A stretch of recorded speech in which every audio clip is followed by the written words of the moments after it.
Welcome back to the part of this F125 My Team Career Mode. This is part number 9 today for the Austrian Grand Prix. Last time out, we got into a heated rivalry for the very first time on this game.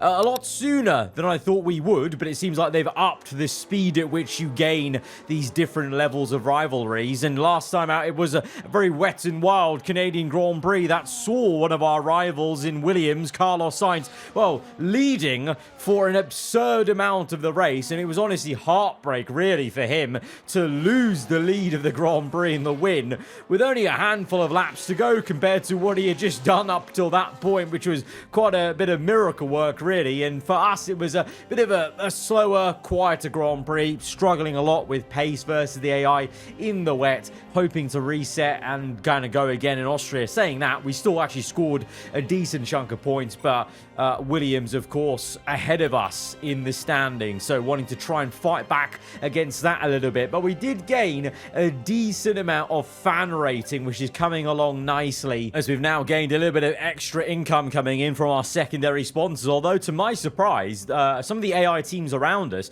they had actually, they were lower than us in this comparison chart, the fan rating, and they kind of re-jumped us, even though their sentiments have been quite poor as of late, for Haas, V-Carb there. So, actually, in a weird way, nice to see the AI able to really come back at you a little bit with the fan rating. And, of course, with higher fan rating for them as well, they're probably able to spend more money and earn it. And that's showing in the R&D chart, because bloody, this is why Sainz had an insane Canadian Grand Prix. It seemed like out of nowhere, Williams, in the hands of him at least, were very, very quick. Williams making some insane gains in the R&D chart, and I think that's Alpine as well, joining them up there. So they've streaked ahead, and we now suddenly find ourselves in no man's land. We're a little bit better than the likes of Kick Sauber, V-Carb, I think Haas are right there with us, but then Alpine and Williams have taken, and Aston Martin have taken this big step forward. So we might see all three of those teams give us a harder challenge in the episodes to come, as we are really close now to maybe also unlocking another extra special livery from our title sponsor X-Forming. Of course, the livery we've got right now is a special one that I purchased in the the pit lane store, as it were, but we can earn this extra one through just the loyalty we have. So that will be quite exciting, and maybe the next 2 episodes or so to maybe play around with that and see how that looks, maybe in the fluoro classic AAR colors. But we're going through R&D, and we're also faced with some events here where celebrity visit. A high-profile celebrity wants to film a music video in the durability department. Why would they want to film it in the least exciting department ever? I don't know. We went ahead and accepted it, though, even though it's going to maybe decrease morale. I thought, why not? Bit of extra cash. Who knows what it might go to in terms of, the in-game story or, perks or whatever. We're going to go through and try and train our owner perk that we purchased for the personnel, I think it was, last episode. Finally got enough time in the activity timeline to go ahead and do that. And also, we actually have to put in that celebrity visit activity in the activity timeline, which is kind of like, to be fair, that you get full control and management of when these things occur, basically. And as per usual, doing events in the personnel side of things to try and boost the perception of Button as much as we can, because we need him with a high enough perception where maybe he offers us lower terms so that we can secure his services later into the series. But that's still very much kind of, some way away of really genuinely talking about in terms of the contract talks yet to even open up in the full contract period. But in terms of spending money, well, elsewhere on the team, well, we've already purchased a few things on the engineering side, and we've been kind of putting off purchasing things on corporate because I felt like we didn't have enough money. But now, with 3.2, a 1.68 purchase isn't that bad. So we've gone ahead and purchased one. It's the secondary sponsor team under corporate. So that'll boost our income with the secondary sponsors. And I thought that would be quite worthwhile, considering we've got quite a few on the car. And so it might all add up to be a decent chunk of money, and we hopefully can earn back the money we just spent on it, in due course. Hi, Chief. Just reminding you that because we've hit the halfway point of the season, our testing time will be reset based on our performance. In short, the better we do, the less testing time we get, and vice versa.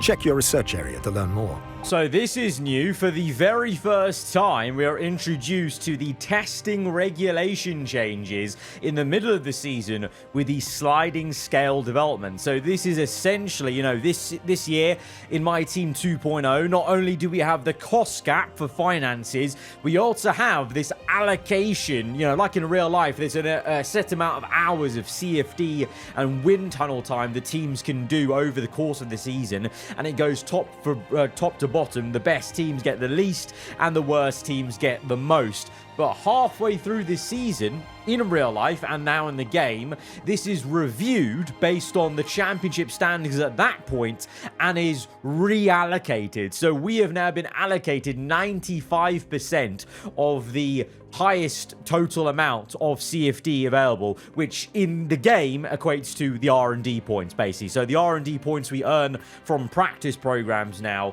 from general running of the team, is now reduced to 95% of what it used to be. The worst team on the grid, which I think on the standings is either VCarb or Kick Sauber, they have 115% of the R&D that you could earn. I think that's what we basically had at the start of this season, although it didn't actually signify it in the top right as a modifier because it had to introduce us to this concept in the game. So now it will have that label from now on as 95% until it changes again into Season 2. As we progress through, hopefully, we're going to see now in this season that the bigger teams will maybe, just maybe, slow down ever so slightly in terms of development, and the theory is it's trying to bunch up the grid as much as we can. I mean, I always felt that naturally happened in the F1 games anyway, without that sort of thing, but this could make it even better a job at doing that as we now head in towards then the Austrian Grand Prix. We drove as JB last time, so it is time to swap over to Tim Tramnitz as we head to the Red Bull Ring.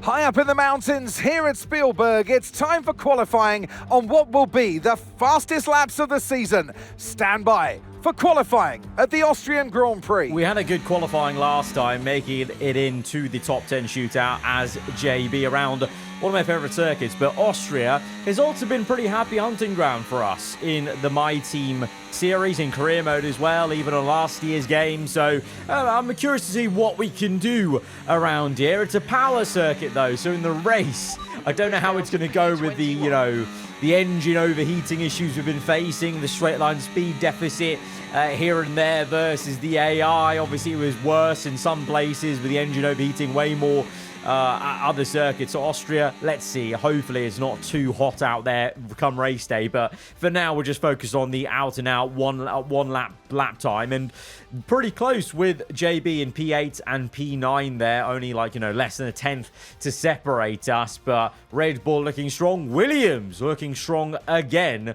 with Sainz up there in P2 in Q1. But it's only Q1. Let's see if he can actually keep this going as we are into the second part of qualifying, and we're at the end of the session. We only had one new set of soft tyres left to use here in Q2, and so this is that set. My first run was on a worn set, so really not that great, and that's why we've gained over, it will be just about 0.8 of a second as we cross the line.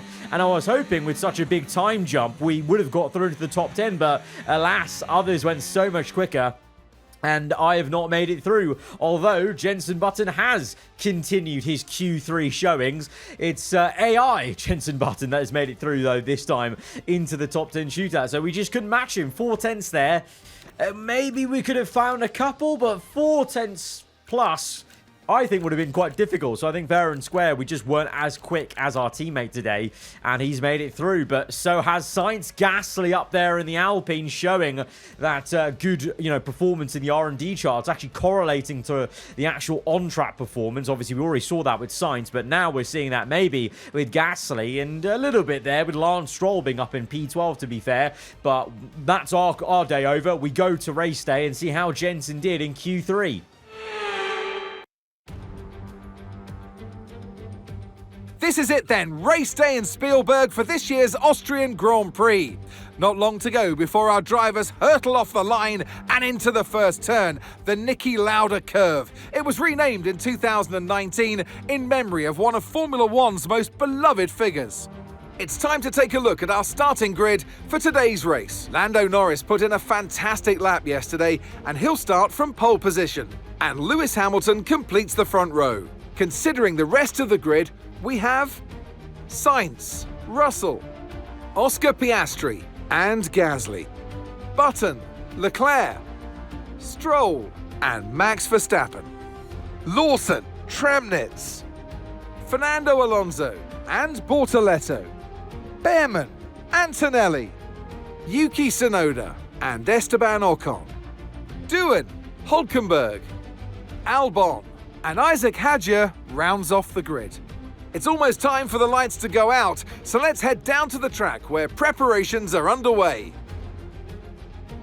And alongside me today is a man who needs no introduction, but I'll try anyway. It's Ant Davidson. As many people expected, our 11th team have struggled a bit this season, but there is a light at the end of the wind tunnel maybe for them, in that they'll get more time in that tunnel for next year. Very good, Crofty, very good. And that's exactly true. You know, they'll have a lot more time than teams that have done better than them in the championship, and it all adds up. That extra time you can spend in the wind tunnel, that's performance, and the top teams would be loving, wishing that they had that time, but it goes to this team. It hasn't been easy for them, like you say, but there is that silver lining.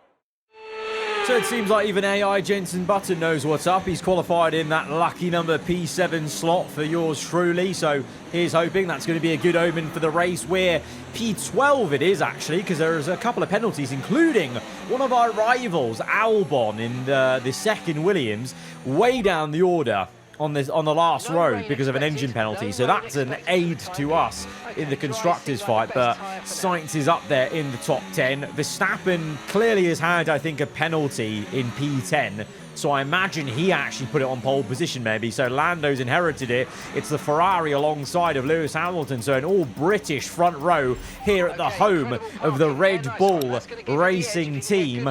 And we're the only ones seemingly on mediums compared to the cars around us. So let's see how that pans out for us as we go to 5 red lights to the Austrian Grand Prix. Lights out, and we're underway. It's quite overcast, doom and gloom, but it's a very happy start for us as we've managed to completely jump Verstappen and Lawson, who's bogged down on those hard compound. Myself and Stroll on the mediums, and the rest of them seemingly also on hard. So that doesn't fill me with confidence we've chosen the right strategy if we're on the same strategy as Lance Stroll and no one else has gone that way. I'm not going to lie, but we're going to have to see how it progresses. My thinking was, well, the strategy screen noted it was going to be a 2-stop, as has been the case for quite a few times for us in this season, because our car just doesn't have that tyre wear yet.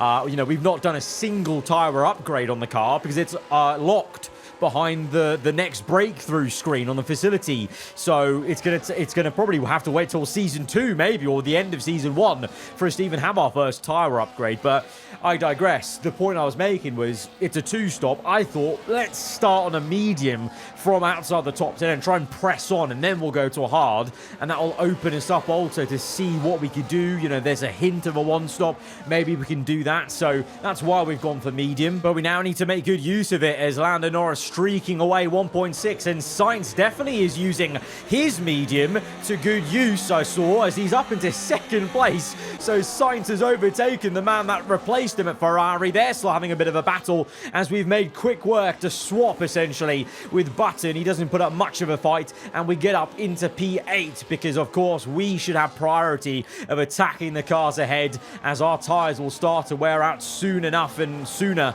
than JB's hards, and Sainz is another car in the same boat. So I wonder, are myself and Sainz about to meet in the middle as he goes maybe backwards, as he did try to finish the move off on Hamilton, but Lewis is retaking it back into second place. Russell quite high up actually, P4. I'm surprised he's not had a car issue yet. Gasly P5 in the Alpine, lofty heights, and I would have said dragging that car into places it shouldn't be, but clearly the Alpine has actually had some fantastic upgrading so far in the season, and so has the Aston as Stroll P10 ahead of Verstappen, swapping going on between Bortoletto and Lawson. Good fighting all the way up and down the order as we follow along and close up to Leclerc, but there's movement going on further ahead of that Ferrari. It's one car ahead of Piastri looking to overtake Pierre Gasly. The Alpine goes defensive, the McLaren on the outside. They're going to slow each other up, and this might just invite Leclerc, but more so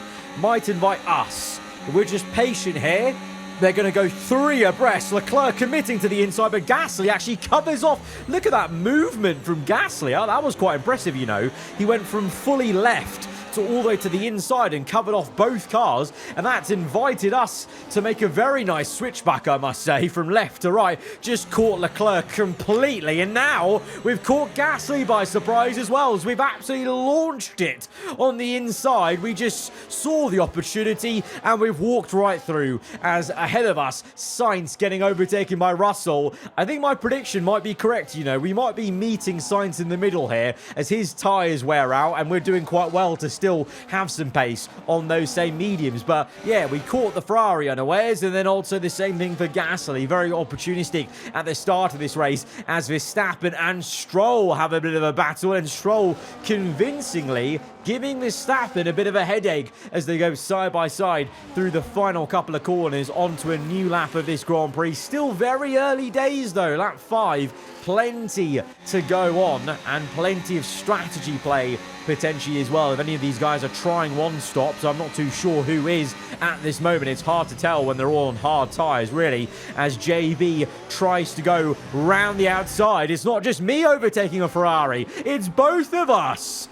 Hang on a minute. Have we actually got this much pace to overtake a Ferrari? His Button is having a squabble still with Leclerc, but he gave it a good go, you know, and that's more promising than you can ever hope for, really. And he's actually still having a go on the top left, you can see, as we're worrying about Gasly behind, as we also watch this battle brewing between Piastri, Sainz and Russell. Those two slow each other up, tucks Piastri right underneath them, and so does myself and Pierre Gasly. Can we make anything work, though, on Piastri? He's actually quite slow underneath the rear wing of these two, and we go on the outside, floating the car through, and we're going to try and get the power on as early as we dare. We're on the inside, so we should have the better racing line to squeeze out Piastri, but as we go through mid-apex, the tyre wear kicks in a little bit as we get a rear end snap. Piastri's there on the outside again, but we play a very aggressive game there, and I'm sorry to Piastri, it had to be done, and we've squeezed him out so badly that Gasly followed us through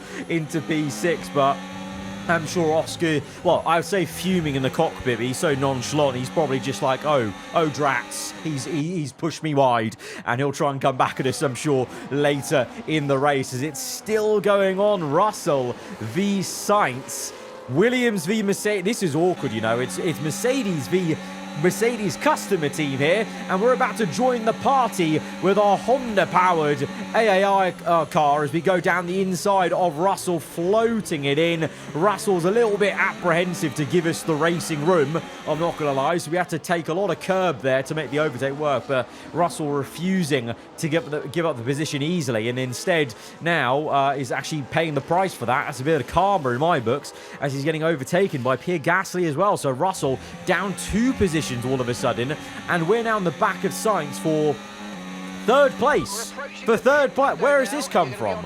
Well, how have we found ourselves battling for a podium all of a sudden here with Tramnitz? This is madness, right? Well, early on, you've got to say this medium tyre is working well for us. It's working well for Sainz, but I fear maybe a hard tyre of pain might be coming up as Gasly, look at him go. We're trying to make a move on Sainz, and Gasly fancies making a move on both of us. He's done it. Pierre Gasly has cooked us on the outside, a double overtake on ourselves and Sainz, but can we retake the position? The R&D chart wasn't kidding. Alpine, in the hands of Gasly at least, definitely has some improved performance, and we already know about Sainz, and you got to say Aston have definitely looked better than they have been in previous races. P11, 12. At this stage, they probably would have been, you know, P17, 19 or something like that. So definitely the R&D chart quite accurate at the moment in Season 1, as we now, though, come in on lap 11 for our pit stop onto the hard compound of tyres. So the plan is medium, hard, And then I think medium, to be honest, I think we can take another set of mediums as long as we take the hard tyre long enough. I mean, look at the orange icon there. Those mediums were a bit second-hand. My team even radioed me to try and pull me on lap 10, but I wanted to stick to the game plan of lap 11. But that I did feel the tyre wear, so I almost feel like we have to extend this hard tyre stint to lap 26 to be fine at the very end of this race, pushing hard on the lower fuel levels, if you know what I mean. We did come out in some clean air, but we rapidly caught up to, well, it was going to be 3 cars, but it's now 2 as Ocon comes in and kind of awkwardly puts me off coming into that corner. That pit lane entry is so awkward, having to slow down before the actual apex of the racing line, of the actual racing corner, as we close up to now Lawson versus Doohan, VCARB v Alpine. Well, the VCARB has clearly been holding Doohan up, the VCARB down the order in the R&D chart, and Doohan wanted to make a move there, you saw, but we've just come through and we kind of almost did what Gasly did to us and Sainz. Doohan was wanting his own overtake, and we've just come through very quickly for the double pass, as ahead of us, Antonelli yet to pit, Tsunoda, Alonso, Verstappen now up the order as they're all yet to pit. But I wonder, are any of these guys, and by guys I mean maybe Verstappen, maybe Alonso even, the wily old fox, are they going to try a one-stop as they go a lot longer than other cars around us? Because at this stage now, Sainz is pit, Leclerc, Button, they've all pit, whereas Russell, Verstappen, Alonso, they're all still going on lap 16. So I smell a one-stop happening for those guys. So once again, nice to see the AI, going different on strategy, into team, they're going different on strategy, because Leclerc's here on a 2-stop fighting for P11 versus Stroll, and Hamilton's far out trying to chase after Lando Norris, and both of them, I think, yet to pit in this race is Button, P14, fighting Sainz now. So that's quite promising, actually, even though they're quite a way away from me at this stage. Button wasn't really anywhere near Sainz before the pit stops, but now he's caught up to him after that first round. So maybe Button has more of a chance to climb back up now in these later stages, the middle part of this race. And for us, at the moment, pace isn't exactly electric.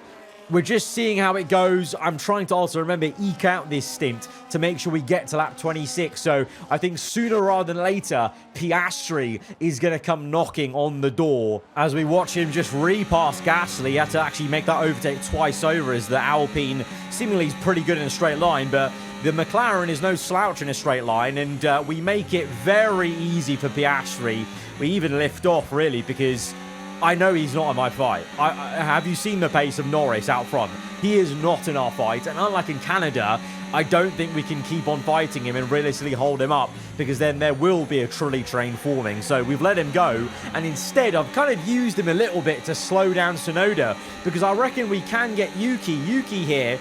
I don't know if he's pit yet. I want to say no. I think he's still going. So I think both Red Bulls are trying a very outlandish one-stop by going 20 laps on the hards, which seems pretty long, but you think about how long the mediums lasted, they probably still need to go even further into this race on those hards, but that means they're very second-hand, and we can try and have a go at Tsunoda as we tried it on the outside. Didn't quite work. We wanted to try and cut back in, but instead we go for the dive on the inside and catch him a little bit unawares, maybe, as he was probably not looking in his mirrors about that. But lap 24, Gasly is now pressurizing us, and I'm making mistakes as our heads-up display pops up to show a rear wing failure. So that spooked me. That's why we made that lock-up mistake, because it just took me by surprise. But for some reason, Mark has decided to become mute. He's become a monk. He's taken a form of verbal abstinence, and he won't be talking anymore, apparently, as I continually try and ask him about what's wrong with the car, and it takes him to the next lap to then randomly talk. DRS will be offline. There's a fault with the rear wing system. Stay out, we can work on a fix remotely. Yeah, I kind of figured at this point now that was the problem, Mark. Thanks for nothing. As we lock up on the front right, and we are now losing pace to Gasly because I'm having to overuse my battery to compensate a little bit for the straight line speed, because I want to keep them ahead, because I know if we're behind them, I have no DRS, and then I have dirty air, And we do keep Gasly behind, thankfully, till he pits on lap 26. We're still going on because this was the target lap. Lap 26, 10 laps for the medium tyres at the end, and we do a bit of defensive work on Russell, but I think Russell might be going to the end, so he's not in our race, but I may as well try and keep him behind just so we don't have dirty air, because without DRS, there's no benefit being behind the car. I'm not going to get a tow, like an advantage being behind him, so I'm trying to keep him behind just so we don't have the hot air affecting the engine temperatures, because that's one thing, to be fair. That hard tyre stint we just did, it wasn't electric. It wasn't that pacey, and maybe we should have seen that coming from the AI's first stints on hards. But I will say, surprisingly, the engine hasn't overheated that much in this race in Austria. Not that it's maybe helped that much, because there's quite a few people one-stopping. I think they've all managed to get the jump on us, and Leclerc, even on the two-stop, has jumped us just with the pure pace of that Ferrari, and we will come out just behind, well, all three cars that are in our race: Gasly, Stroll, Sainz, but we're on fresher medium tyres. I think Sainz is on a set of hards, as Button is behind as well. So now this is Operation Slice through these guys like a hot knife through butter for myself, and I'm hoping Button as well. As there's a retirement just there, though. Very subtly, Albon, that is, has just parked up. That is one Williams we don't have to worry about. So now the aim has got to be getting Sainz for both of us, myself and JB included, because that means we'll outscore Williams in the Constructors, our main heated rivals. But having got Gasly, he's got other ideas. He's coming back at us. We go defensive, try and squeeze him to the left, and Button will invite himself in. It's 3 wide with the Alpine and our teammate. Button's on the inside. We've just managed to take Gasly wide, and Button does us on the exit with a bit more overspeed and acceleration on the inside. We were on none ERS as well, trying to save battery, because, well, at that point I had no DRS, but it's come back online now, just at that kind of moment. So we've got DRS again, so at least we now know we can make some overtakes, maybe behind some cars behind, and don't need to worry about dirty air, as Piastri has a nip at Fernando Alonso. Verstappen's got himself up to 4th place. Russell on for a very good podium, but you got to say, Hamilton and Norris in a world of their own. 30 seconds up the road Hamilton is, and Norris then a further 4.7. So the two Brits in a different planet today, and that's going to be great news for Lando Norris and his championship hopes in this halfway point in the season, as we ride on board with Button now, looking to make a move on Lance Stroll. Tsunoda has joined this entire fight because he's made that, finally made that one and only stop for him, as we are going to try and now get past Stroll as Button moves on to looking at the Red Bull, and we're following him through, and both of us trying to make a move on the right. I actually have on Stroll. Button still unable to make the pass on Tsunoda, but I think it's coming. Clearly Tsunoda is struggling this race, as Gasly is desperate to follow us through, though, into the point as well, and the Alpine's looking pretty damn feisty, but so is Sainz. So let's see how this goes. I think it's going to take a bit of pushing to catch up to Carlos Sainz, because he's actually managed to get a bit of a gap, because Tsunoda is being a real mobile chicane in reality. So JB now, look at this AI on AI battle into this corner. That's impressive, for him to use the battery like that to go down the inside. You don't see that often on the previous F1 games. So that's, again, very promising to see. And Button goes to the right.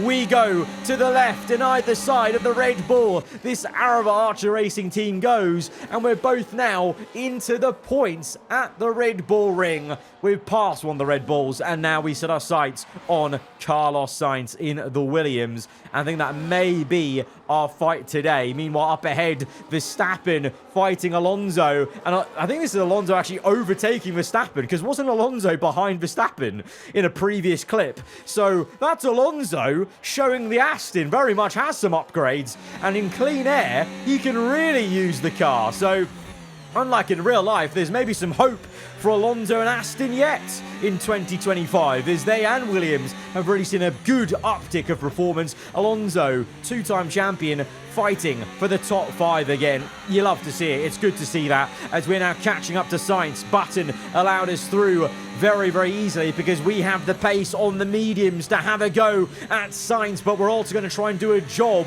for Button and try and slow up Sainz if we can. So we're on none ERS anyway because we want to save battery because we're down in the 20 percentiles.